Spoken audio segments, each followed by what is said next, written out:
Hi, welcome to another edition of Goodness Gracious. We're just so happy to see you on this side of the camera. And I today have the amazing privilege to interview Michele Southerland. She does a bazillion things around the church. She does women's Bible study, she does music, she does choir, she does worship, she does technology, she does everything. So we are so blessed to have her as a part of our Grace family. It's just the best.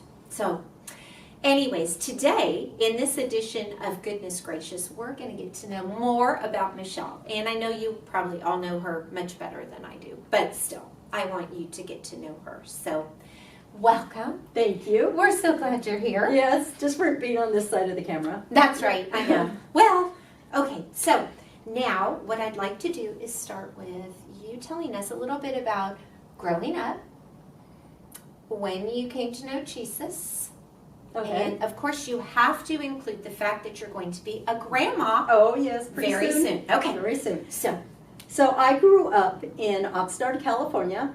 In fact, I lived there for from the time I was 4 years old till the time 5 years ago when I moved here. I lived in this almost the same neighborhood the entire time. Growing up, there were 4 people in my family, my parents and a younger brother, 2 years younger than me, Marty. And we grew up in church, always in church on Sunday. The only reason you stayed home on Sunday is if you were really sick. Mhm. But we were in church. We all sang. My mom and dad were both in the choir when I was growing up. My mom directed the children's choir for a little while when I was growing up. You know, that's just what we did. I knew music was important to worship very early in my life, and I started singing with the adult choir when I was 12. The best Sunday school for me was being in choir and being in worship, and being with older Christians that had a relationship with Jesus. that is neat. And so I've always been comfortable with my quote elders. Right. And some of my quote elders are still very good friends of mine today. And I have a great deal of love and devotion for them and what they have taught me over the years.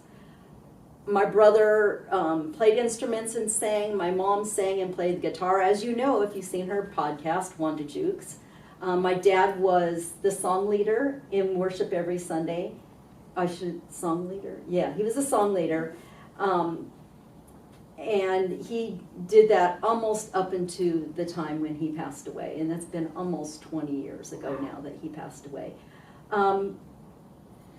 So being in worship, and not just being in worship, but being in worship, in your spirit, in your soul, being in the presence of God was very important. And but I grew up playing, in clarinet and band.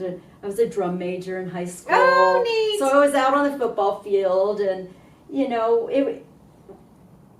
like you, I had friends that went to different churches. Yes. And during the summers, we used to visit each other's Yes. churches and go to each other's vacation Bible Yeah. schools. And some of those friends are still friends to this day. It's so exactly. important that we accept other people's beliefs, and especially when we're just at different Christian churches, Right.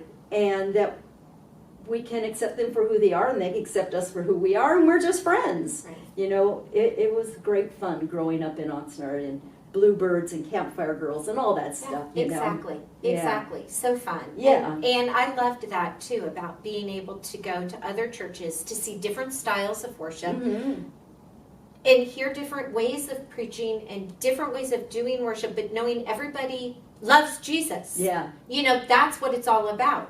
And so that's really neat. So Yeah. then you went to college? I went to college for a couple of years. Yes. I went to the local Ventura College. It's a junior college.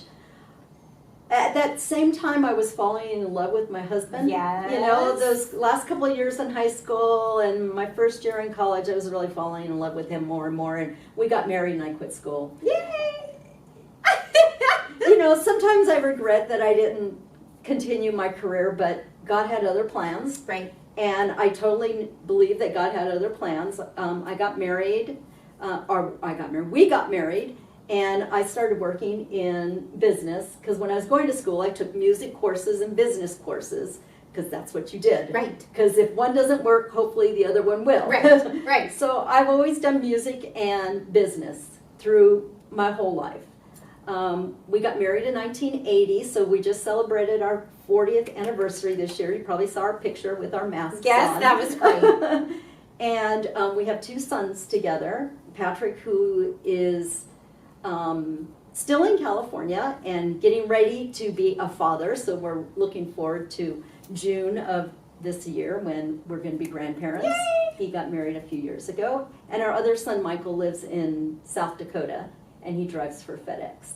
And they're both wonderful men, and very respectful and very loving. And we're just thankful to God that they are such wonderful young men. Yes, exactly. Yeah. And that's just reflective of your wonderful, wonderful parenting. So, Well, it is. There were times where it was a struggle, and Ural worked for the post office, and he missed a lot of Saturday baseball games and soccer games and things like that because he worked on Saturdays. Sure.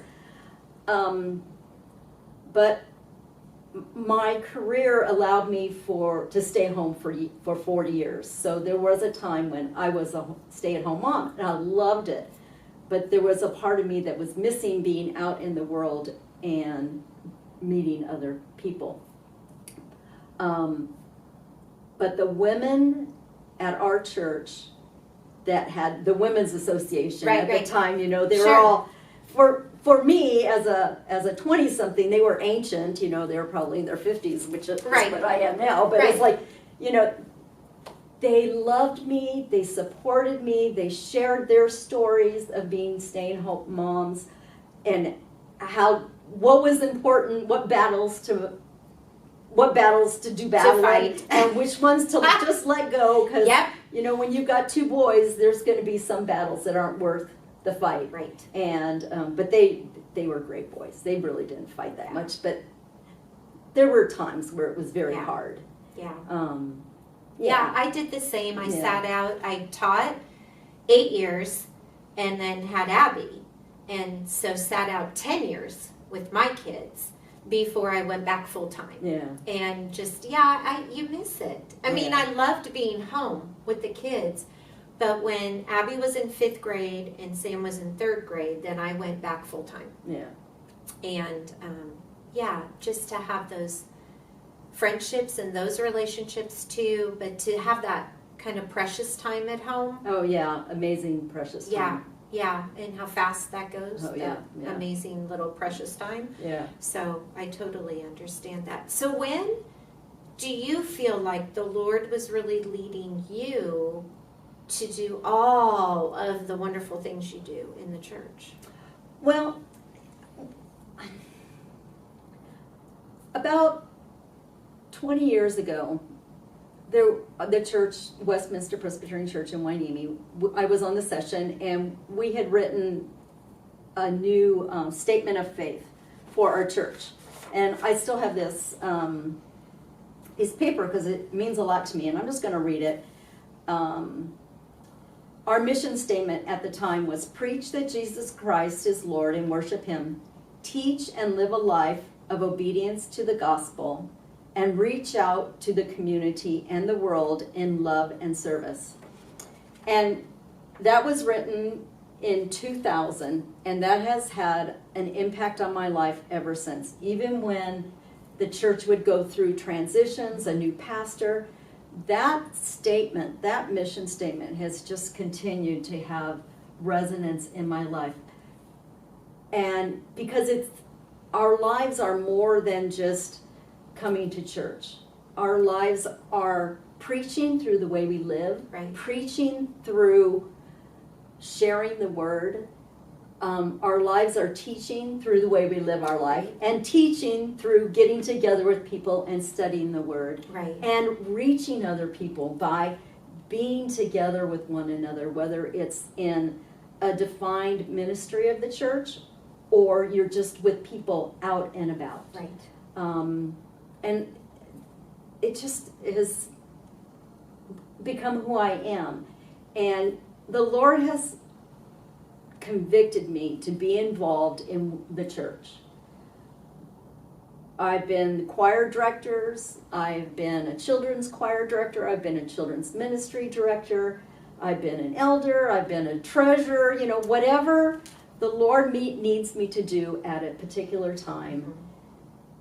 He has given me skills and talents in order to do that.